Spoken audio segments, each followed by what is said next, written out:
The Israeli society is extremely militarized, very racist, very nationalistic, and it is only hearing its own narrative,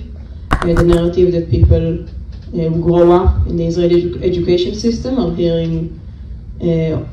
from the moment they are born, almost, the kind of narratives